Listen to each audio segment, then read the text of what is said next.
할렐루야. 아멘. 여러분 지난 한 주간도 하나님의 은혜로 승리하셨을 줄로 믿습니다. 여름 사역이 본격적으로 시작되어서요. 이제 각 교회마다 또 기관마다 여름 사역, 여름 수련을 비롯한 여러 여름 사역이 진행이 되고 있습니다. 교육부서로 볼 때는요, 한 해 가장 크고 또 중요한 사역이 바로 여름 사역입니다. 한 주에 한 번씩 잠시 모여서 또 예배 드리고 기도하다가 이제 며칠 동안 예배에 집중하고 또 함께 기도할 수 있는 그 시간이 굉장히 중요한 영적 훈련의 기회라고 하는 것입니다. 우리 다사랑교도 유치부와 아동부가 여름 사역을 마쳤습니다. 우리 전사님과 선생님들의 수고 많으셨고요. 많은 성도님들의 협조와 또 협력, 기도가 있었기 때문에 은혜롭게 마치게 된 줄로 믿습니다. 이제 돌아오는 목요일서부터 청소년부 수련회 출발합니다. 그리고 이제 8월달 14일부터는요 청년부 수련회가 있습니다. 온 성도가 함께 전심으로 우리 자녀들 위해 기도해 주므로 하나님의 은혜 경험하고 돌아오는 시간이 되실 수 있기를 주님의 이름으로 축복합니다. 그런데 여러분 20년 전만 해도요 이 수련회가 참 많았어요. 연합 수련회 참 많았습니다. 참가할 수 있는 수련회 많았죠. 뭐 각 선교 단체마다 여름 뭐 청년들 모이는 그런 수련회 있었고요. 그리고 또 우리 초등학생들 어린이 캠프 굉장히 많았습니다. 그런데 이제는 그 행사들이 이전만큼 많이 하지 못합니다. 이유는 전에 비해서 교회, 학교의 어린이들 숫자가 많이 줄었습니다. 뿐만 아니라 이제는 참가하려고도 하지 않는다는 거예요. 많이 안타깝죠. 예전엔 동네에서요 교회 안 다녀도 친구들이 이제 교회 캠프 가자 그러면 또 쫄래쫄래 따라가고 막 가서 은혜 받고 또 막 뒤집어지고 막 그런 역사가 있었는데 요즘에는 그런 게 많지가 않더라고요. 그만큼 세상에 볼거리와 재미가 많다는 겁니다. 하나님의 은혜가 어떤 것인지 사모하는 그 마음들이 많이 식어지고 있다라고 하는 것입니다. 요즘 각 교단이나 교회마다 여러 자구책을 마련하고 있습니다. 그래서 큰 교회일수록 더욱 집중하는 것이 무엇이냐면 요즘은 전문 사역자입니다. 다음 세대 아이들을 전문적으로 사역하는 사람, 여러분 그 사람을 말하는 거죠. 다행히 우리 다사랑 교회는요 우리 전사님들은 그 누구보다도 전문 사역자들 능가하는 실력과 은혜가 출중한 그런 전문 사역자들인 줄로 믿습니다. 할렐루야. 아멘 수가 적어서 제가 깜짝 놀랐어요. 아멘. 예. 여러분 사역의 현장에 가보셔요.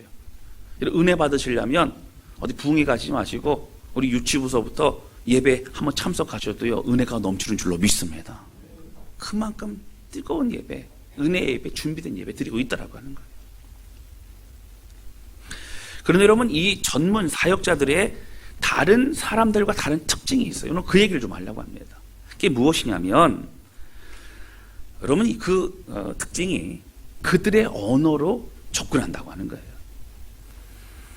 전하는 사람이 편한 말투, 전하는 사람이 하고 싶은 얘기가 아니라 그들이 들어야만 되는 것을 그들이 들을 수 있는 언어로 접근하고 그들이 들을 수 있는 말투로 함께 듣게 하는 것이 전문 사역자들의 그런 사역의 모습이라고 하는 거예요.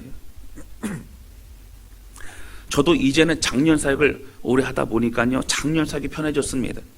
그게 청년 사역이나 청소년들, 특별히 아동부나 유치부 설교는 할 엄두도 못 내는 거예요. 우리 친구들은 안녕하세요 기도 잘 못하겠더라고요. 그런 거예요. 은혜를 받기 위해서는 그렇게 하기 위해서 어떻게 해서더라도 말씀을 깨닫게 하기 위한 교회의 많은 노력들이 있다라고 하는 것입니다. 많은 분들의 헌신이 있다고 하는 거예요. 그래서 그 무엇보다도요 말씀을 우리가 듣고요 그 말씀을 깨닫게 되는 것이 여러분 무엇보다 크신 은혜인 줄로 믿습니다. 축복이라고 하는 거예요. 전하는 목회자는 성령에 의지하여서 잘 들을 수 있는 은혜의 말씀을 전해야 합니다. 또 듣는 성도들은 또 성령에 의지하여서 목마른 심령으로 하나님의 말씀을 듣고 또 마음을 활짝 열고 받아들일 수 있어야 된다고 하는 겁니다. 그래서 은혜 받는 방법 중에 가장 중요한 건 무엇이냐면요, 마음을 얼마나 여는가, 얼마나 믿음으로 받아들이는가가 정말 중요합니다. 이 시대에 우리가 정말 집중해야 될 것은 나를 향한 하나님의 마음을 깨닫는 것입니다. 우리 인생이 바뀌고 또 우리의 삶의 방향이 바뀔 수 있는 계기는 하나님의 말씀인 줄로 믿습니다. 저는 다스랑교회 모든 성도들이요, 각자에게 주시는 하나님의 세밀한 음성을 듣는 시간 되실 수 있기를 주님의 이름으로 축원합니다. 저는 오늘 함께 말씀을 나누면서요, 보아도 보지 못하고 들어도 듣지 못하는 이스라엘 백성들과 제자들에 관한 말씀을 함께 나누고자 합니다. 이 말씀으로 오늘 우리도 함께 살펴보고 오늘 새로워지는 그런 놀라운 역사가 우리 가운데 있을 수 있기를 기도합니다. 첫 번째 함께 나누기 원하는 것은요, 눈에 보이는 기적이 아닌 하나님의 말씀에 우리는 주목해야 된다고 하는 것입니다.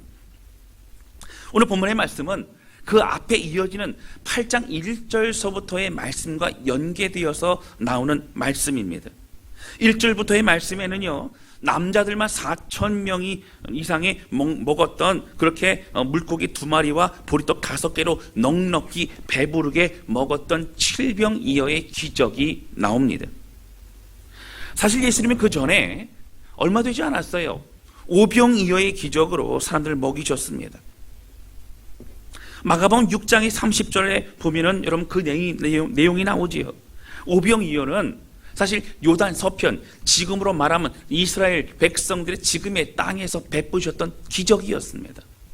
근데 그 이후에 있었던 7병이어, 남자들만 4,000명 이상이 먹었던 바로 그 놀라운 기적의 역사는 요단 동편에서 일어났던 하나님의 기적이었어요.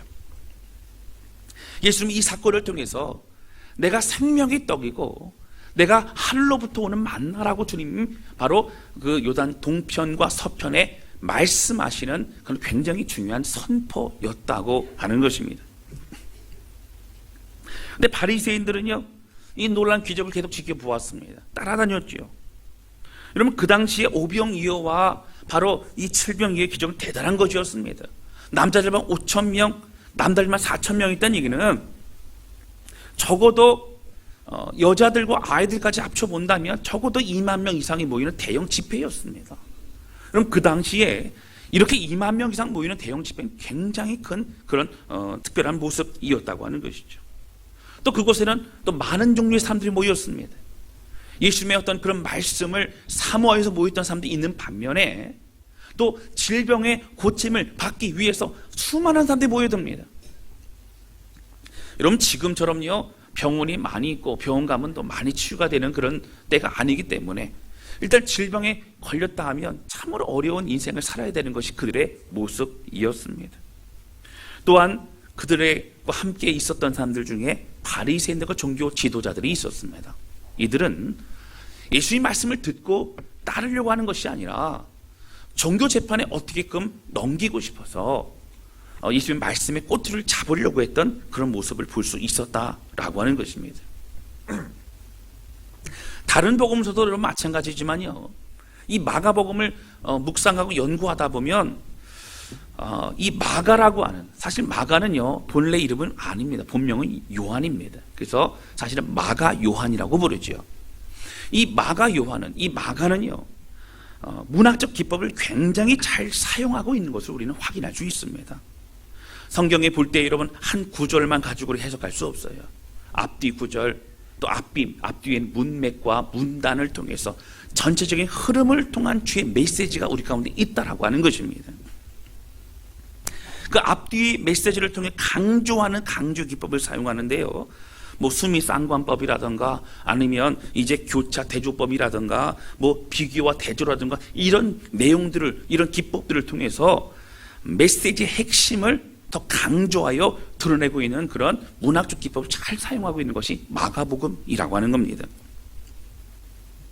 그 중에서 오늘 본문의 말씀은요, 이 대조라고 하는 기법을 참 잘 사용합니다. 이것은 비슷한 상황이나 이런 상황들을 통해서 비교하여서 이 다른 점들을 통한 메시지를 드러내는 장면입니다. 특별히 7장 앞에 장 보시면 이 바리새인들과 이 종교 지도자들 한편에 표현하고 있고요. 또 다른 한편으로는 또 수로보니게 여인에 대해서 그렇게 나와 있는 것을 보게 됩니다. 여러분, 수로보니게 여인은요 바로 이방 여인이었습니다. 근데 여러분, 이걸 통하여 비교합니다. 잘 아시는 것처럼 어떤 여인이 예수님을 찾아오지요. 예수님이 이방 지역에 갔을 때입니다. 그 여인이 찾아와서 예수님, 제 딸이 귀신에 들렸는데 제 딸을 좀 치료해 주십시오. 이렇게 무릎 꿇습니다. 예수님 뭐라고 그러셨어요? 자녀에게 줄 떡을 개에게 주지 않는다 말씀하십니다. 여러분, 굉장히 마음 아픈 그런 말씀이죠.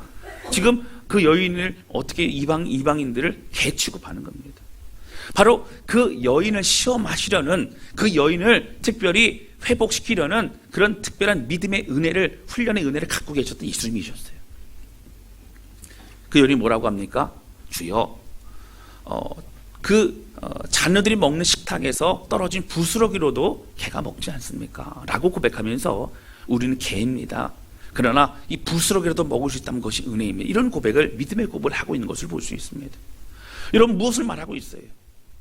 변하지 않고 강박한 그런 바리새인과 같은 사람들과 이방 여인이지만, 당시에 하찮아 보였지만 바로 믿음 가지고 있었던 이 여인을 비교하는 모습을 볼 수 있다라고 하는 것입니다. 진정한 믿음의 사람, 진정한 순종의 사람은 누구냐는 거예요. 바로 다른 사람이 아닌 바로 이 수로보니게 여인과 같은 이방 여인이라고 하는 겁니다. 여러분, 오늘 본문의 말씀도 마찬가지입니다.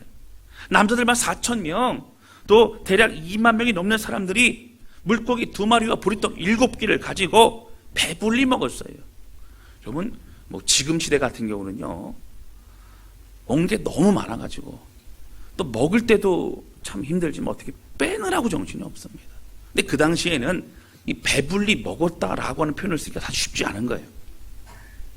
근데 성경에 보면요, 배불리 먹었다고 강조하고요, 그리고 7광주리가 남았다고 합니다. 5병이었대는요 12바구니가 남죠. 근데 7병이었던 7광주리가 남습니다. 광주리는요 이런 바구니가 아니에요. 사람이 들어가서 숨을 수 있을 정도 큰 바로 그 광주리, 바로 그것을 광주리라고 합니다.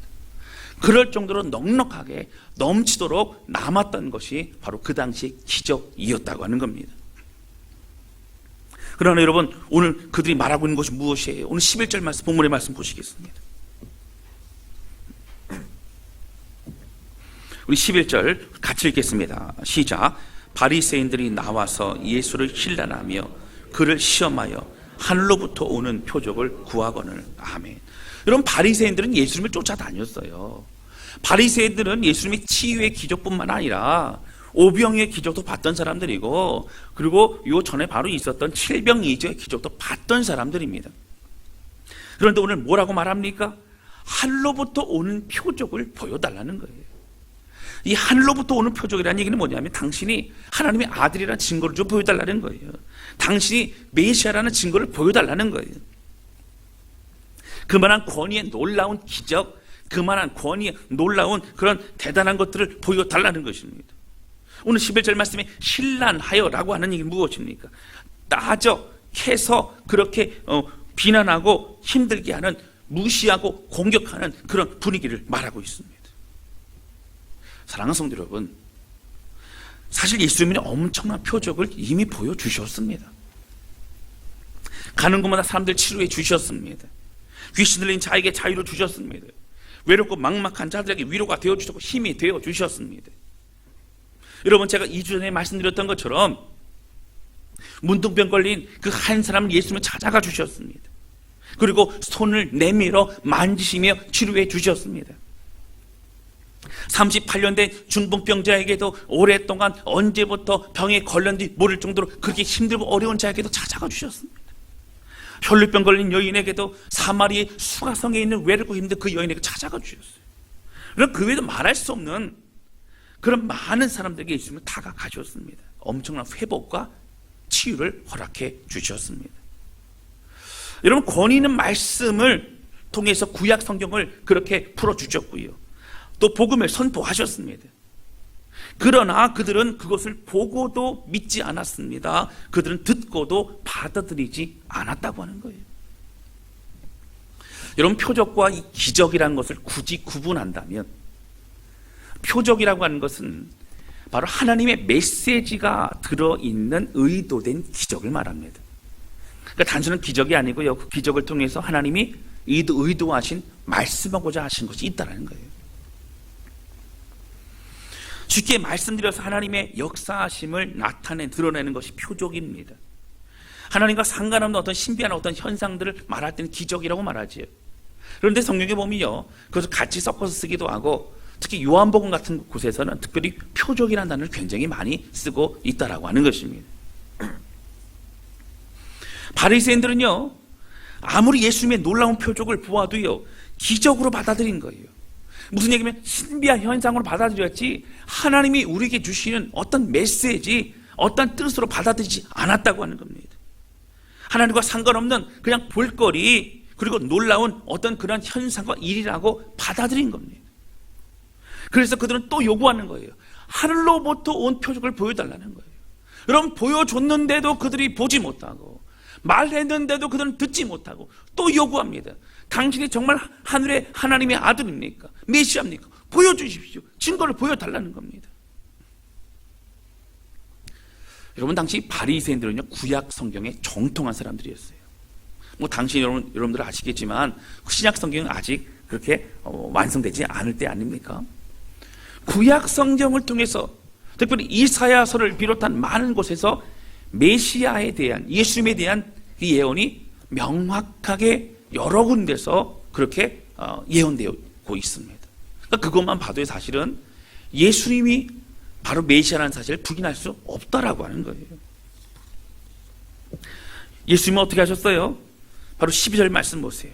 12절 같이 읽겠습니다. 시작. 예수께서 마음으로 깊이 탄식하시며 이르시되 어찌하여 이 세대가 표적을 구하느냐? 내가 진실로 너에게 이르노니 이 세대에 표적을 주지 아니하니라 하시고. 아멘. 여러분, 오병이어 7병이어의 기적까지 보았으면서도 우리에게 표적 보여달라고, 우리 기적 보여달라고, 당신이 하나님의 아들이고 메시아인 것을 우리에게 증명해 보여달라고 말하고 있는 이러한 어리석고 그리고 우둔한 자가 바로 당시 바리새인들이었다라고 하는 것입니다. 우리의 삶에 여러분 여러 은혜의 시간들이 있습니다.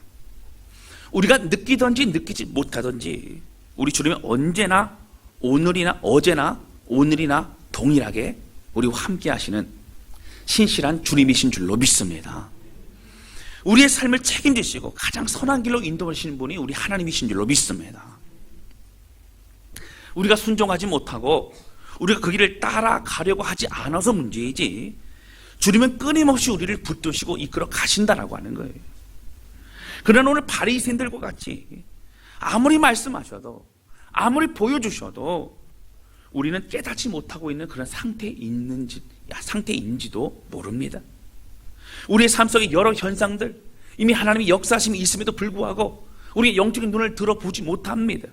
우리가 영적 귀를 열어 듣지 못하고 있습니다. 그리고 말합니다. 하나님, 왜 내게는 은혜가 없어요? 왜 하나님 내게는 기적이 없어요? 하나님 내게는 왜 내 삶에 은혜가 없습니까? 여러분, 이미 하나님은 여러분의 삶 가운데 여러분들 말씀하시고 깨닫게 하시고 보여주시고 경험케 하시는 줄로 믿습니다. 사랑하는 성도 여러분, 교회에서의 신앙생활도 또 우리 각자의 삶 속에서의 신앙생활도 다 마찬가지라고 하는 거예요. 우리가 원하는 어떠한 현상을 이루기 위해서, 내가 원하는 그 어떤 것을 이루기 위해서 그것에만 집중하는 것은 아닌가? 나를 향한 주님의 메시지, 나를 향한 그 주님의 말씀에 집중하고 깨닫는 것이 너무너무 중요한 것이라고 하는 거예요. 할렐루야. 힘들고 어려운 고난의 시간을 지난다 할지라도 그 고난의 시간을 통해 주시는 메시지가 있어요. 하나님이 깨닫게 하시는 은혜가 있어요. 우리의 삶에 되돌아보고 회개하고 돌이키고 다시 새로워질 수 있는 기회가 될 수 있다라고 하는 겁니다.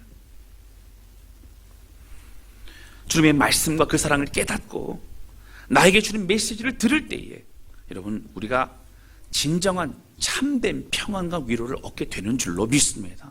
그럼 말씀이 우리를 위로하는 거지요. 다른 것이 우리가 위로가 되는 것이 아니라고 하는 거예요. 진짜 믿음의 길을 낙심하지 않고 넘어지지 않고 다시 일어서고 굳세게 걸어갈 수 있는 것, 바로 그것은 신실한 주님의 음성을 들을 때인 줄로 믿습니다. 두 번째 함께 나누기 원하는 것은요, 여러분, 우리 안에 누룩을 조심해야 된다고 하는 거예요. 오늘 말씀을 비롯한 마가복음 전체에는요, 바리새인들과 서기관들, 제사장들, 장로들과 같은 믿음의 어떤 영적 지도자들이 많이 나오고 있습니다. 믿음이 있노라 하고 있지만, 그들은 존경받고 있지만 사실은 정작 하나님을 제대로 믿지 못하고 있는 그런 사람들이었다고 하는 거예요. 그럼 계속 등장해요. 끊임없이 마가복음 보면요, 예수님 쫓아다니면서 도시락 싸들고 다니면서 그 말씀 마셔도 듣지 않고 어떻게 해요? 계속 비판하고 예수님을 정죄하고 예수님을 시험하고 그런 모습들이 나오고 있습니다. 여러분, 그런데요, 사실 이 마가복음 전체에 계속적으로 이 사람들이 등장하지만 예수님 큰 관심이 없으세요. 희한하죠? 계속 시비를 걸어오지만, 계속 힘들게 하지만 예수님이 그들에게 먼저 다가가신 적이 한 번도 없습니다. 다만 그들이 질문할 때 대답하세요. 여러분, 누구한테 다가가셨어요? 힘들고 어렵고 고통 가운데 있는 자들은 주님이 다가가셨어요. 근데 바리새인 이 사람들 다가가지 않습니다. 그들은 들으려고 하지 않습니다. 그들은 마음을 받아들이려고 하지 않는다고 하는 거예요. 오늘 제가 중요한 질문 하나 드릴게요. 여러분, 그러면 예수님은 누구에게 관심이 있으시냐고 하는 거예요. 제가 조금 아까 말씀드렸던 힘들고 어렵고 외로운 사람 말고 이 사람들 제가 아니라고 말씀드렸어요. 예수님 누구에게 관심이 있으신가요? 제가 지난주인가요? 마치신 분들은 목양실로 오시랬더니 아무도 안 오셔가지고, 누구한테 관심이 있으실까요? 예수님의 관심이 사실 일관되게 관심이 있어요. 이걸 우리가 알아야 이것이 우리가 마태복음이라든가 성경을 볼 때에 눈이 뜨이게 됩니다. 말씀을 안 하셔서 제가 말씀드리면, 예수님의 관심은 제자들이었어요. 여러분, 이 관점을 아시고 성경을 보셔야 돼요. 바리새인들과 대화를 나누시지만 예수님은 쉽게 이해가 되지 않는 그런 비유나 이런 말씀으로 그렇게 말씀하십니다. 결국 깨닫지도 못해요. 기적을 보아도 그들은 마음을 열지도 못합니다. 끊임없이 비판합니다. 그런데 예수님은 그런 바리새인들과의 어떤 논쟁이 있은 이후에도 한적한 곳으로 가셔서 제자들과 함께 대화를 나누십니다. 그리고 나눴던 얘기에 대해서 제자들이 질문하면요, 설명해 주세요. 또 비유에 대해서도 제자들이 사실요, 성경 많은 곳에 보면 예수님 그게 무슨 뜻입니까? 그게 무슨 내용이죠? 이렇게 질문하는 장면이 여러 번 나옵니다. 예수님은 어떻게 해요? 바로 제자들에게 그 설명해 주시면서 결국 누구를 훈련시키고 있어요? 제자들을 훈련시키고 있어요. 오늘 예수님의 관심은 제자들이었어요. 제자들이 모든 상황을 통해서 예수님의 마음과 그 가르침을 받기를 원하셨다고 하는 겁니다. 다시 말씀드리면, 여러분, 저들과 같이 교만하고 마음이 강팍한 사람들이 되어서는 안 된다라고 말씀하십니다. 여러분, 믿음 없는 그러한 사람들이 되어서는 안 된다고, 표적을 보여줘도 또 다른 표적을 계속 구하는 거짓된 불신앙의 사람 되어서는 안 된다고 주님 말씀해 주시는 거예요. 여러분, 누구나 부인할 수 없는 것은 사실은요, 그런 바리새인의 모습이 우리 모두에게 다 있어요. 우리 모두가 다 가지고 있어요. 그래서 그거를 가지고 있는 제자들에게도 너희는 변화되어야 된다. 우리가 가지고 있는 이런 바리새인적인 모습이 회복되어야 된다 라고 주님은 가르쳐 주시고 훈련시켜 주시고 있는 것이라고 하는 겁니다. 여러분, 13절 말씀 보실까요? 예수님께서 바리새인과 대화하시다가 어떻게 해요? 어찌하여 이 시대가 표적을 구하느냐 말씀하 책망하시고 13절 보시면 그들을 떠나 다시 배에 올라 건너편으로 가시니라. 바리새인들을 어떻게 깨닫게 하는 목적이 아니에요. 말씀하시지만요. 그리고 배 타고 건너편으로 가십니다. 근데 문제가 14절 보세요. 14절 보시면, 자, 14절 같이 읽겠습니다. 시작. 제자들이 떡 가져오기를 잊었음에 배에 떡 한 개밖에. 아멘. 배를 탔어요. 건너갑니다. 근데 문제는 뭐예요? 여러분, 떡을 안 챙겨와서 떡을요. 당시 배에는요 매점이 없어요. 매점이. 그 저녁을 먹어야 되는데 그럼 뭐예요? 보니까는 떡이 없는 거예요. 베드로 떡 챙겼어? 안 챙겼어? 안 챙겼어? 안 챙겼어? 다 안 챙긴 거예요. 지금 갖고 있는 게 떡 한 덩이밖에 없는 겁니다. 그러니까 어떤 모습이에요? 서로 어떡하지? 떡이 없는데 어떡하지? 하나밖에 없는데 어떡하지? 걱정, 근심하고 있는 모습을 지금 예수님 지켜보시고 있는 겁니다. 여러분, 그런 예수님께서 15절 말씀 보세요. 이렇게 말씀하십니다. 우리 15절 같이 읽겠습니다. 시작. 예수께서 경고하여 이르시되 삼가 바리새인들의 누룩과 헤롯의 누룩을 주의하라 하시니. 아멘. 이런 바리새인들의 누룩과 헤롯의 누룩을 주의하라, 경고하여, 굉장히 강한 어조의 말씀입니다.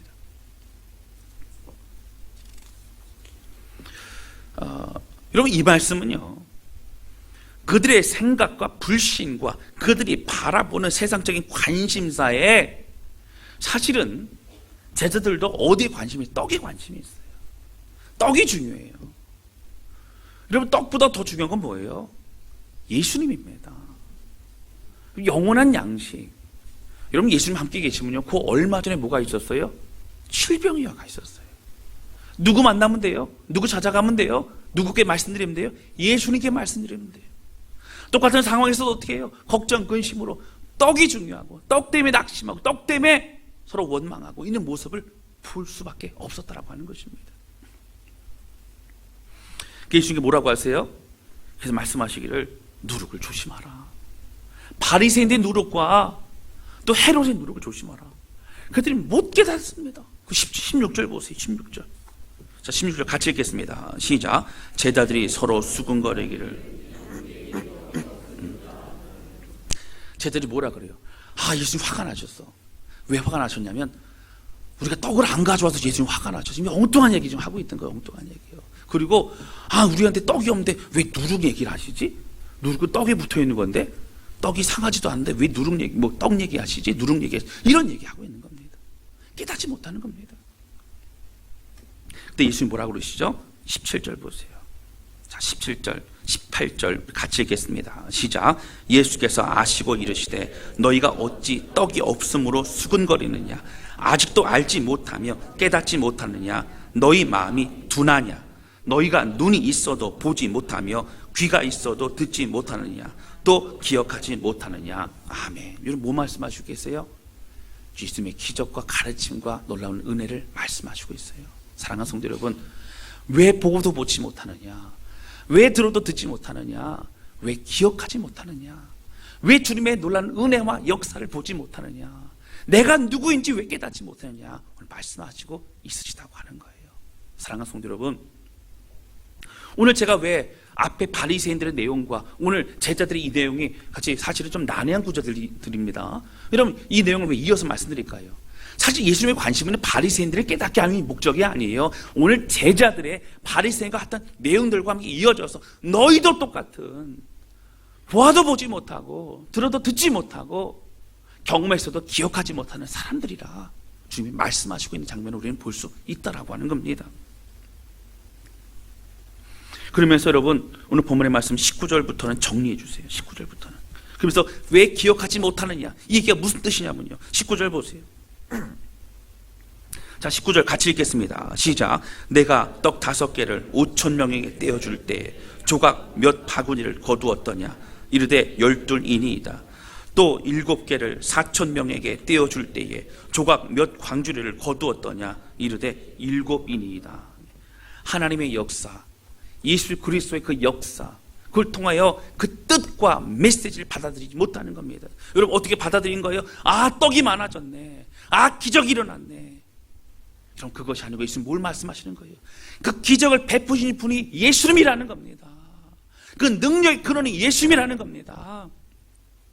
그 배불리 먹었던 그런 그 떡의 떡보다 영적인 생명의 떡의 근원이 하늘로부터 온 만나는 바로 예수 그리스도시라고 하는 거예요. 할렐루야.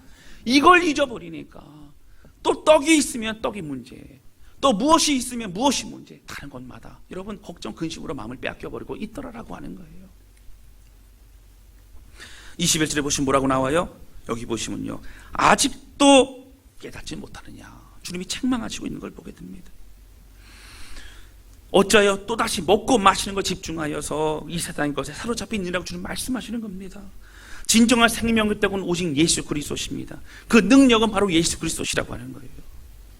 여러분, 오늘 예수님 말씀하신 이 누룩은요, 두 가지로 말씀할 수 있네요. 첫 번째는요, 바로 바리새인의 누룩은 이런 겁니다. 바로 스스로 경건하다고 생각하는 교만입니다. 그들은 누구보다도 자신들의 영적으로 우월하다고 생각했어요. 누구보다 하나님이 기뻐하신 사람이라고 스스로 생각했습니다. 신앙생활 잘한다고 생각했어요. 그래서 듣지 않았습니다. 예수님 말씀을 듣고 평가했던 사람들이에요.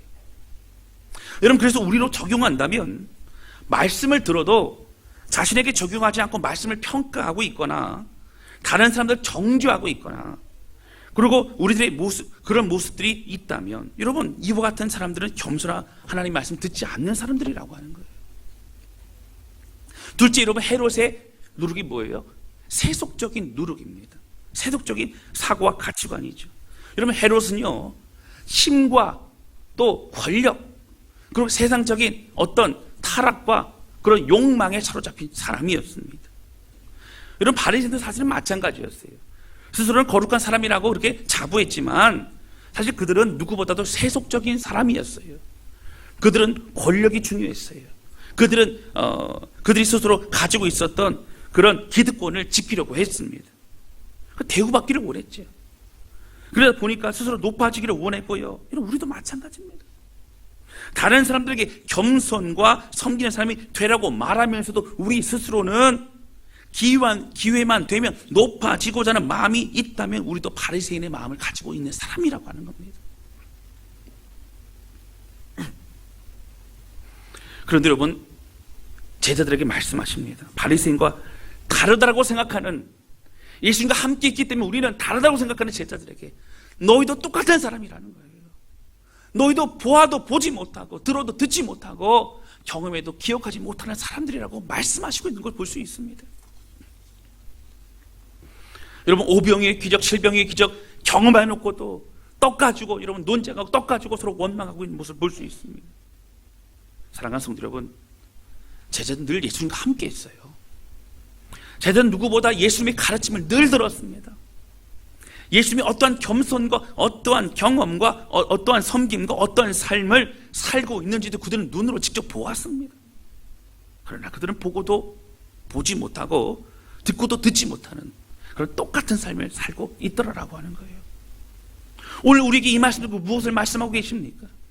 여러분, 오늘 우리는 바리새인과 같이, 여러분, 헤롯과 같이 내가 원하는 표적을 구하는 그런 사람들은 아닙니까? 아무리 말씀하시고 아무리 보여주시고 아무리 들려주셔도 내가 원하는 것이 아니라고, 내가 원하는 어떤 그런 것을 보여달라고, 내가 원하는 어떤 그런 것을 응답해달라고, 내가 원하는 어떤 그런 것을 들려달라고 말하고 있는 사람은 아니냐고 하는 거예요. 이것은 내가 원하는 표적이 아니라, 이건 내가 원하는 계획이 아니라, 이건 내가 원하는 듣고 싶은 말이 아니라 말하고 있는 모습은 아니냐는 겁니다. 여러분, 아무리 말씀하셔도 듣지 못하고 보지 못하는 영적인 소경과 또 영적인 청각장애는 갖고 있는 것은 아닌가, 이걸 우리는 생각해 볼 수 있어야 합니다. 사랑하는 성도 여러분, 늘 예수님과 함께 있던 제자들이었어요. 여러분, 우리도 열심히 주 앞에 나아가 주 앞에 마음을 드리지만 오늘 주님 말씀하세요. 깨닫고 회복하고 은혜의 사람이 되자. 사랑하는 성도 여러분, 오늘 말씀은 바리새인들에게 주신 말씀은 결코 아니에요. 제자들에게 주신 말씀이에요.